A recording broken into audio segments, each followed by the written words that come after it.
Hello everyone, how are you doing? This is MD Tech here for another quick tutorial. In today's tutorial, I'm going to show you guys how to set up and install your HP OfficeJet Pro 9015E series printer on your Windows device.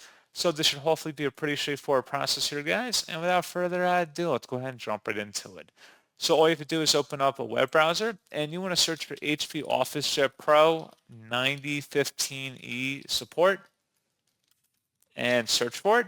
Best result should come back with an HP support page. This is HP OfficeJet Pro 9015E all-in-one printer. Open that up.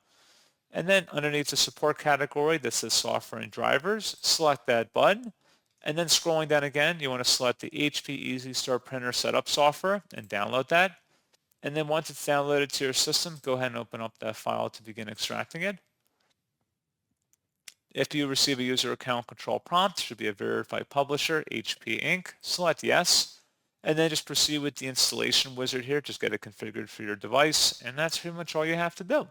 So, as always, thank you for watching this brief tutorial. Do hope that I was able to help you out, and I do look forward to catching you all in the next tutorial. Goodbye.